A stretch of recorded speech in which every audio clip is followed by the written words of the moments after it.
Just be careful with the natives, Al. These yokels are dangerous. Everybody hates a tourist, or it'll be Deliverance all over again. Achoo! Bless you. Oh, this place is trying to kill me. I'll bet there's mold in here, spores, poison ivy, God knows what. This is so not worth a 15% commission.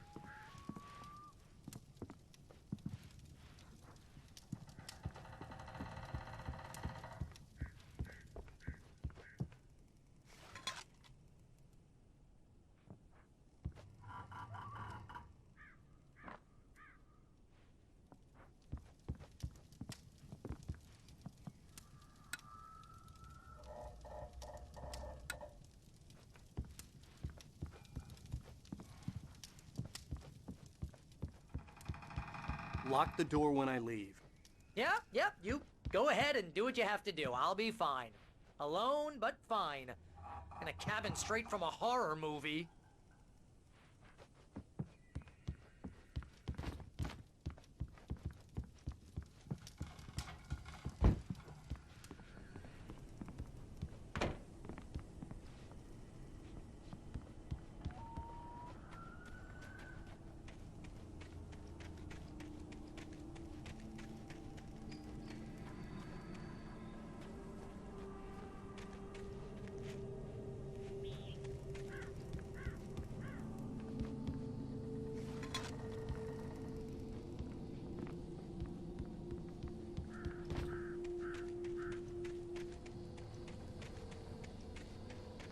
I'll wait here, Al. I'll hold down the fort. I'll be with you in spirit every step of the way, Al. Locking the door now.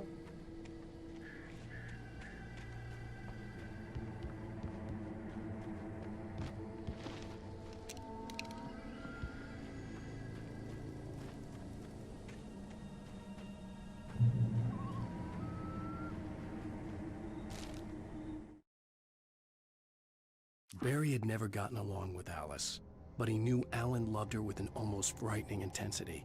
And now something had happened to Alice. And here was Al armed with a gun and saying things people got put in padded cells for. It was as if his friend had experienced a massive psychotic episode and was now totally disconnected from reality. It scared the shit out of Barry.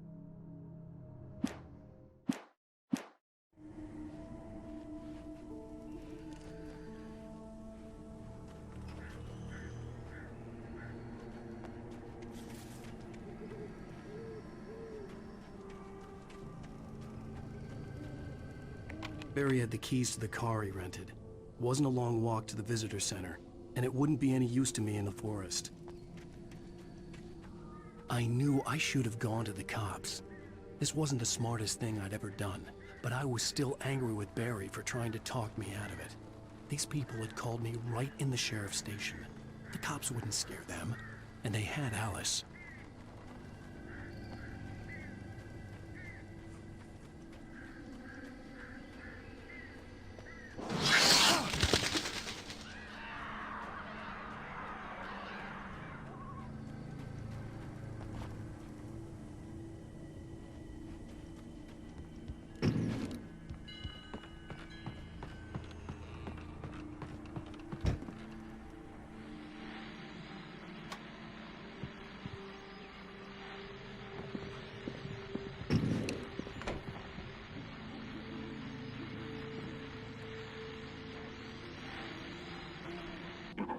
Welcome back to the show, folks. As promised, our very own Dr. Nelson has just parked his rear end in the studio. Doc, what's your Deerfest plan like?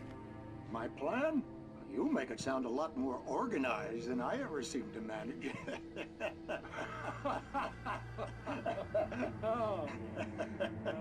No plan, really. Just taking the atmosphere. I'm getting a little too rickety to do much more than that, you know. Oh, tell me about it. No sack race for us older gentlemen, huh? Yes, exactly, Pat. But I'm going to check out the parade, of course. And I'll be one of the pie contest judges, too. Well, that takes a different kind of constitution. Oh, yeah. It's my kind of exercise. Now, Doc, seriously, you're in pretty good shape, though. You're the outdoors type. I know for a fact you're an avid fisherman. That's right. Matter of fact, just caught a heck of a largemouth bass early this morning. But you're not taking part in the fishing contest? No, not this year. See, Pat, I'm just not that competitive anymore. Now I just like to take my time and enjoy the peace of it. It's no fun if I need to worry about what I'm catching, you know? Well, considering your track record, the participants are probably pretty happy you feel that way. Well, Pat, that's kind of you to say.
Crime and punishment.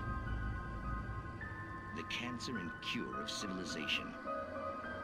But some crimes are impossible to punish, especially in Night Springs. Tonight's episode, The Man in the Mirror.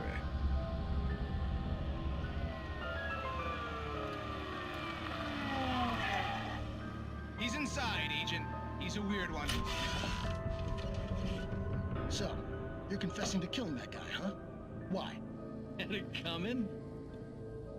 Yeah, but why would you do that? I mean, you're a nice guy. Normal.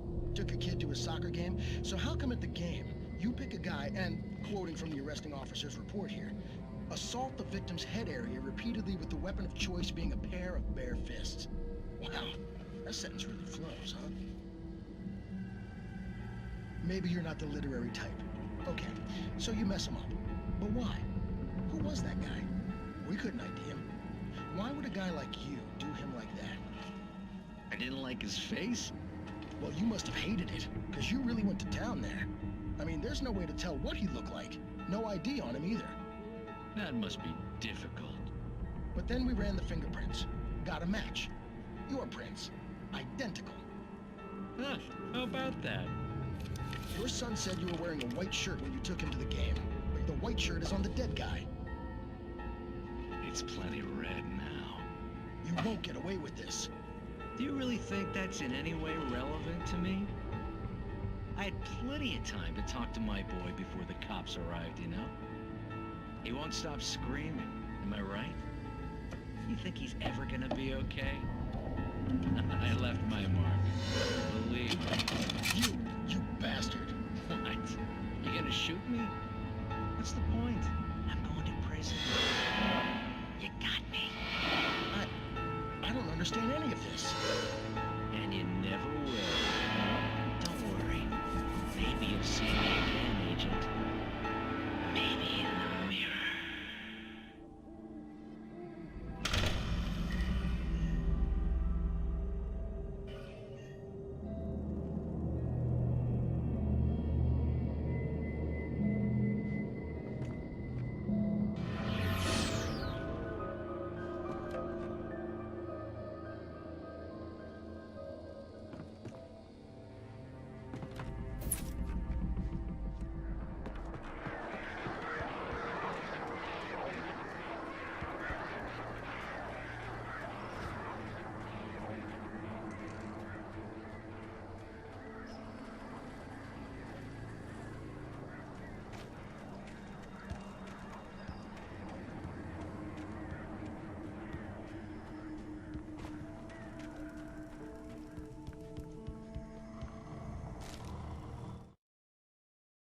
Rose knew that Rusty was in love with her, and she liked him too. She liked him a lot. He taught her to dance, and life had certainly taught her the value of a man who was gentle. He treated her well, made her smile, made her feel good. But Rusty wasn't the prince of her dreams, and that tended to underline the unbearable truth.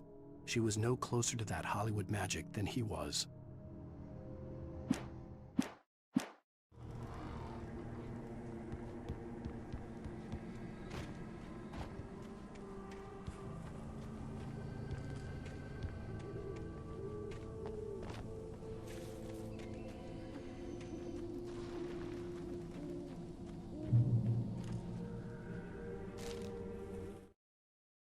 The air in the visitor center was heavy with an awful smell, as if some rotten drowned thing had crawled up from its grave.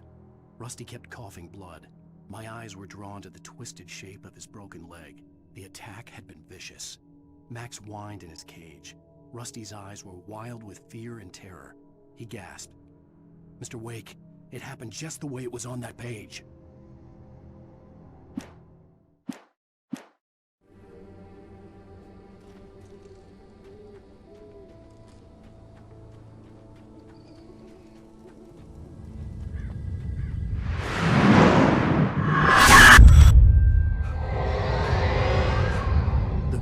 Left me weak.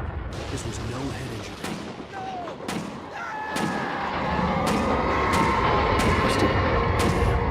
Rusty, hang on! I'm coming! Please, help me! Anybody? Help me! Help me! Can you hear me? Anyone? Please, help! Help me! Hello? Back here! I'm back here! Hey. Mr. Wake? Oh, hell. It happened just the way it was on that page. I found. Came true.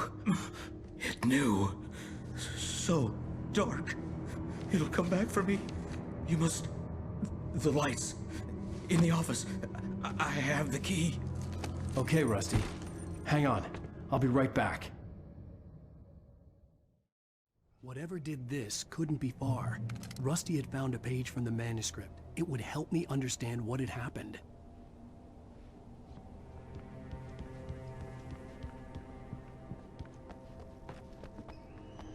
The only way to make sure that Rusty was safe was to get the power running and the lights back on.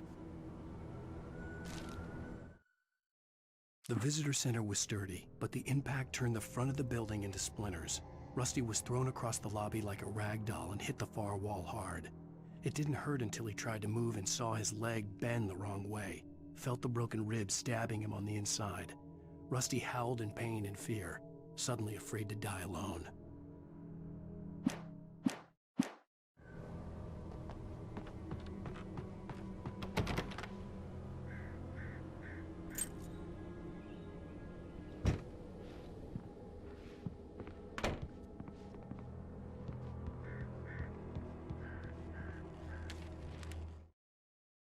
At the last instant, I changed direction and threw myself down. The axe splintered the trunk of a tree. I stumbled into the pool of bright light. My lungs burned. I was too exhausted to move. I tensed as I waited for the killing blow, but it never came. I raised my head. Nothing moved in the darkness beyond. For the moment, bathed in the cold light, I was safe.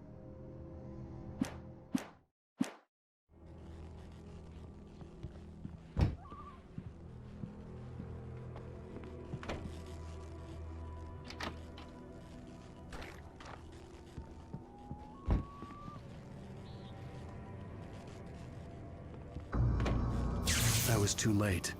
Someone had destroyed the circuit breaker. There was no way to get the lights back on. Rusty!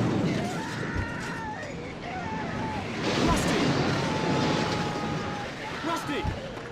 The ground was covered with pillars and ashes that looked like liquid darkness. Hunters need hunting licenses.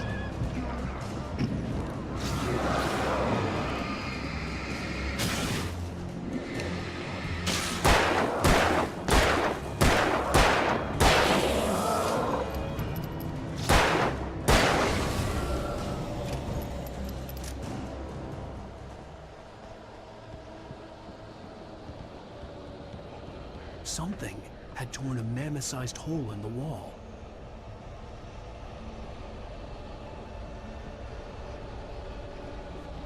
Please! Don't feed the animals. Fishing! For those visitors who purchase a park Fishing. license, obey! The moderator's instructions. Rusty, no! Never! Two bears and wolves never approach any other wildlife closer than 25 yards. pets must be leashed. At all times. Never leave your pet. And unattended.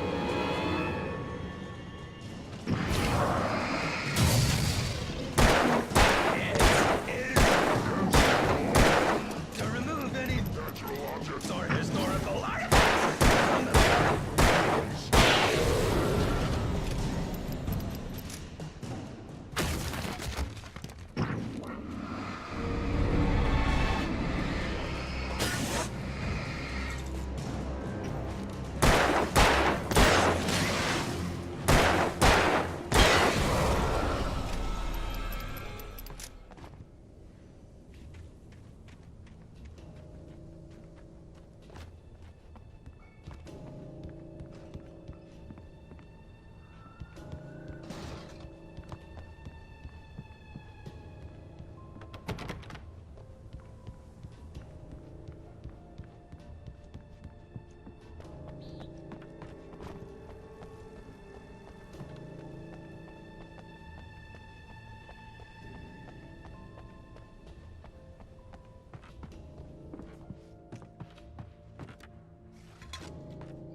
What the hell was that? I saw it from the window. I saw something. Forget about it, Barry. It's just me going crazy. Oh, jeez. Oh, jeez. You're not crazy. I wish you were crazy, but you're not crazy. Ow, be careful. Stay in the cabin. Don't open the door for anyone. I mean it.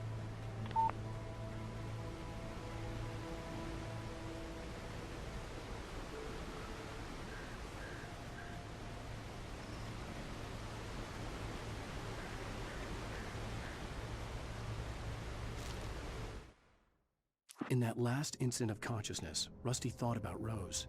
He was older than she was. Rose was barely out of her teens, but she made him feel young and forget what a train wreck his long-dead marriage had been. He still wore the ring. He'd been waiting for her to tell him to take it off. Now she never would.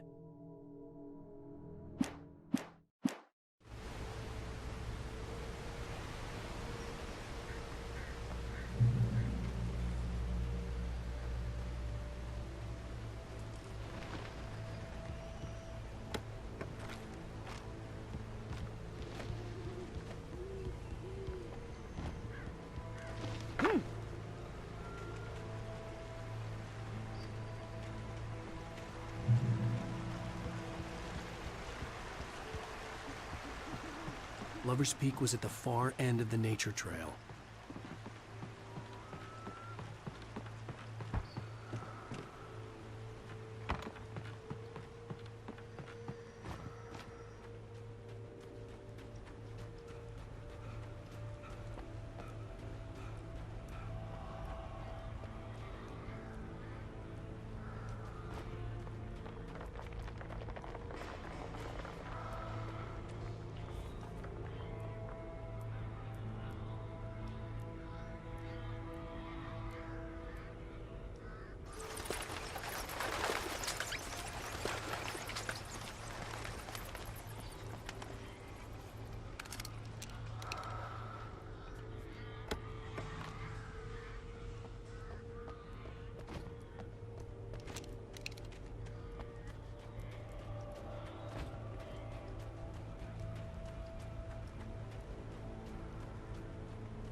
Nobody in Bright Falls seemed to know where Al was, but Rose, the waitress at the diner, had seen him.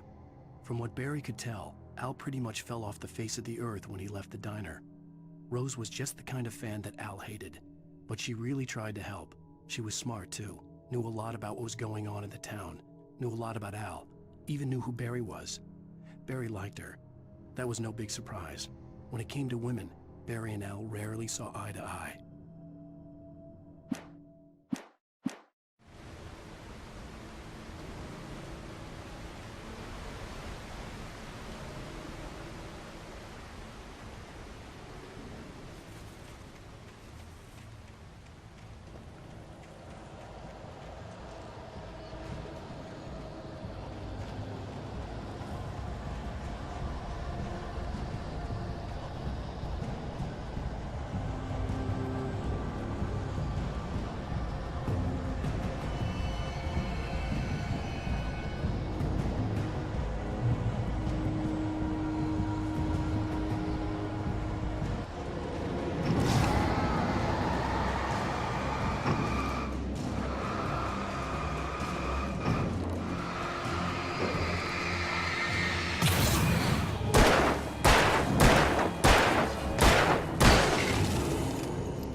I turned the corner, afraid of what the flashlight's beam might reveal. Suddenly, a roughly painted symbol of a torch glowed in the light. Behind it, hidden by a rock, sat a battered metal trunk. It was here for a reason, packed with supplies, batteries, flares, ammo, things you need to make it through the darkness of the night. Something left behind by someone who knew what I knew, and more.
Agent Nightingale didn't want to be in Bright Falls.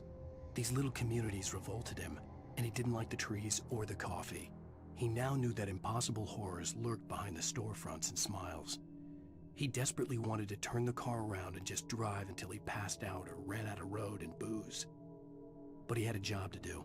He had a rider to catch, at any cost.